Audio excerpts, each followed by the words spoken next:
Məhrumiyyət varsa dində ancaq bir fəlsəfəsi var. Məhrumiyyət ləzzətə çatmaq üçün vasitə olur. Misal üçün, həyatdan misal deyək, idman məhrumiyyətdir, bəli, yəni əziyyət çəkirdi adam, rahatlıqdan məhrum olur. Amma nədir? Ləzzətə müqəddimədir. Sağlam yaşayış ləzzətdir, bəli. İdman eləyəndən sonra otur bir stəkan çay iç, nə qədər ləzzət eləyir. Bütün günü yatandan sonra oturmaqdan da zəhlön gedir, yorulursan. Səhərdən axşamacan çayxanada oturan adamlar var, yazıqdır o adamlar. Səhərdən axşamacan oturur, səhərdən axşamacan. Camaat gəlir, gedir, bu oturur, baxır onlara, ona salam verir, buna sağ ol deyir. O oturmaqdan da ləzzət alamayacaq. Amma əziyyət çəkən, zəhmət çəkən, sonra axşam işdən sonra gəlib bir stəkan dostu ilə, yaxını ilə çay içən insanın ondan da aldığı ləzzət artıqdır.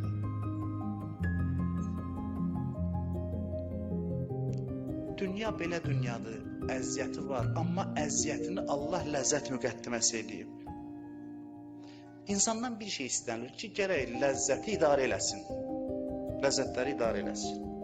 Çalışsın ki, bu qısa ömürdə çox ləzzət alsın. Deyirik, 5-10 gün dünyadır, yiyiz, kef elə, din də onu deyir.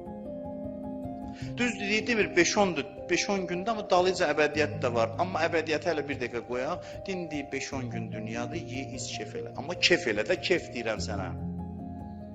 Kef, sözün həqiqi mənasında kef.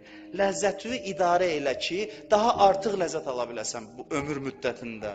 Kim bu ömürdən daha çox ləzzət alır, onun axirətdə ləzzəti daha çoxdur. Mən sizə müjdə verirəm bunu. Din deyir ki, belə yaşa, amma üzr istəyirəm sizdən, heyvan kimi yaşama. O heyvan idarə eləmir ki, ləzzətini. İyniyir, xoşuna gəldi, yiyir. Sən də belə yaşamaq istəyirsən? Qoxusu xoş gələn şeyi yiyəsən. İnsan deməlidir, yox, görün bunu yesəm, başqa ləzzətin gəlməyinə mane olacaq ya yox. İnsan ona görə insandır. Dörd ayaqlılar kimi gərək yaşamasın insan. Bizim günümüzü yaxşı və pis eləyən hadisələrin cərəyan eləməsi deyil, hansı şəkildə cərəyan eləməsi. Hadisələrə bizim yanaşmalarımız, hadisələri necə qarşılamağımızdır. Günün keyfiyyəti budur. Gün o zaman keyfiyyətli olur. Ki biz onu düzgün qarşılayaq. Ona görə bir adam desə, bugün pis gündür, hədislərdə var, qiyamətdə gün şikayət eləyəcək ondan. Bu günümdür, pis gündür. Heç vaxt günə pis deməyin, havaya pis deməyin, pis hava deməyin. Hər şey sənin yanaşmalarınla gözəl olur, sənin yanaşmalarınla mənfi olur. Və biz ki, bu qədər həyatda əziyyət çəkirik, hadisələrə görə deyil o, bizim naşükürlüyümüzə görədir. Bizim hadisələri düzgün dəyərləndirməməyimizə görədir. Nə vaxt bir adam gördün ki, əziyyət çəkir, çətinlik yox, əziyyət, çətinlik qaçılmazdır, əziyyət çəkir. Ona dinən ki, nə olub sənə ki, naşükürsən? Yəni, şükür xüsusiyyəti zəifləyib ki, sən qaşqabaqlısan, acısan.